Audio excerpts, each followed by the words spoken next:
Hello, I'm Paul Michelman, Director of Content for Harvard Business Digital, and I'm here today with Jill Corkindale, Executive Coach and author of the Letter from London blog on Harvard Business Online. Jill, thanks for joining me today. Thank you, Paul. It's a pleasure to be here.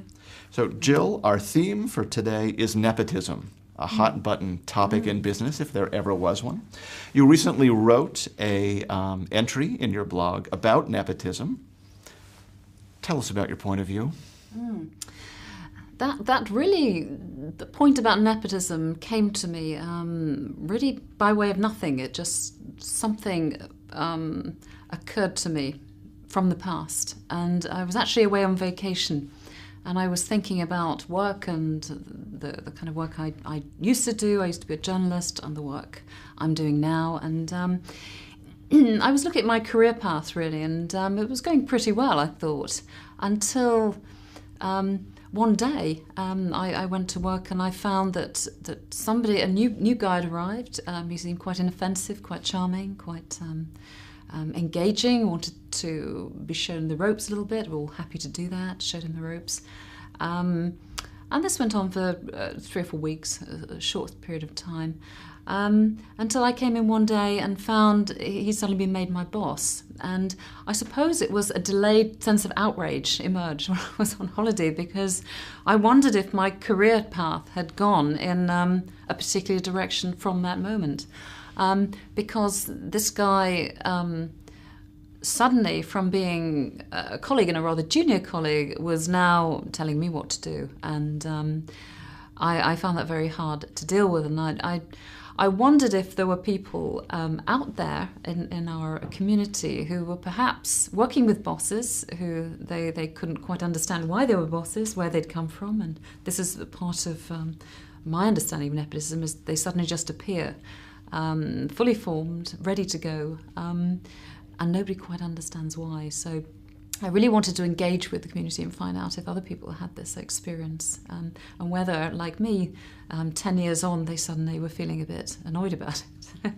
So just to backtrack for a moment, this person was the nephew, I believe? He was the nephew of the editor, and before he actually became my boss, we were quite friendly, and he actually confessed to me that his uncle had been told by his mother that his uncle had been told by this guy's mother he had to find him a job, because it was at the time he started work on a proper newspaper. So he was quite open, quite candid about it, and I thought, well, that's quite nice, looking after the family, why not?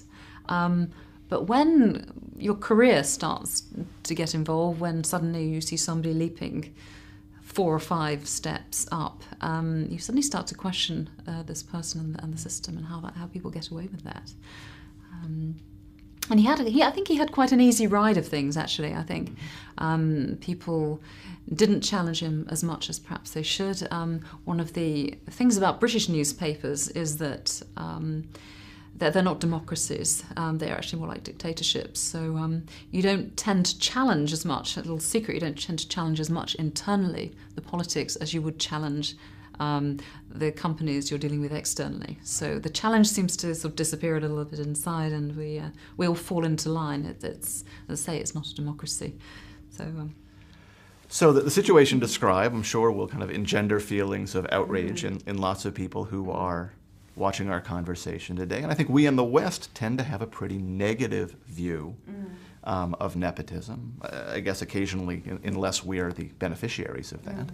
But that's not the case worldwide, as I understand it. No, it's not the case. I mean, we have sort of accepted levels of nepotism in the West, and in fields such as acting. I mean, acting dynasties. We have writing dynasties. John Huston, and the Redgraves in the UK. And I mentioned Saul Bellows' son, who wrote a book called In Favour of Nepotism. And it's sort of understood those creative, perhaps painters, artists, the literary creative fields. Maybe people accept in the West that there's a sort of, maybe the creative gene there. That's fine.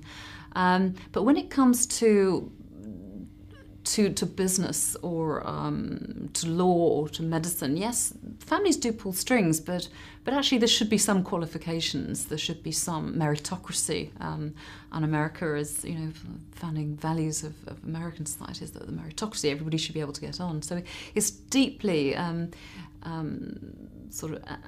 deep antipathy, I'd say, in the West to this. In other regions, China, for example, the family structures are very important. And also in India, where you don't have perhaps. In India, you don't have the state doing so much for families. The family structure becomes the banking system.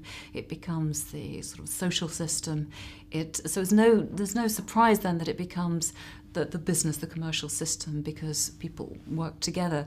So you'd find that you'd have great business dynasties there, global, where sons would be groomed in organisations.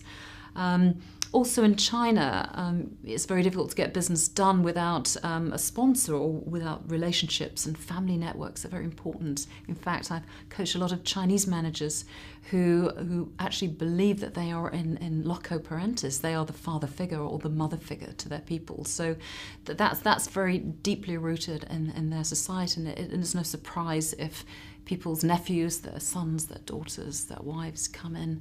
And not just family-owned businesses, and make a distinction, proper sort of state-owned businesses or private businesses. This is not a taboo in the way it is in the West. I'll take family companies aside because I think they're a slightly different issue. Right. So I think we can understand how what we might refer to as nepotism is more prevalent in certain cultures, just based on kind of the roots of those cultures. But ultimately, as emerging capitalist societies like China, like India to some extent, continue to develop, and in this era of global competition and just intense forces, does nepotism hold an organization back from being as potentially creative or effective as it might be? I believe it does. In fact, one of the people who commented on the blog said that he'd been an ex-senior manager in a Fortune 500 company. He said he has absolutely nothing to recommend about nepotism. It speaks of it speaks of privilege, opening doors for people. It also...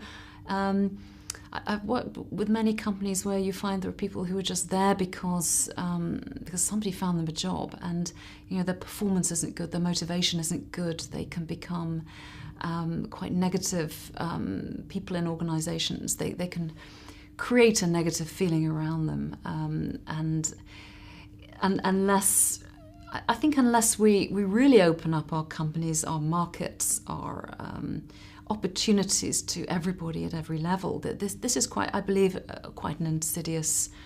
It's an age-old problem, and I guess if you're a beneficiary of nepotism, there's probably a lot to be said for it. If you've got a great job and a great career opening up, but that's one in a million. For other people, this means a barrier to your skills, your talents, your life, your career, getting on, and sometimes also being part of the machinery that keeps this person in their comfortable zone, doing the work for them, covering for them, making allowances for them. I don't think in our very dynamic or global, extremely competitive world that there really is a place for this any longer, and I'd vote to ban this. Okay. Jill Corkindale, thank you very much. Thank you so much. Thanks.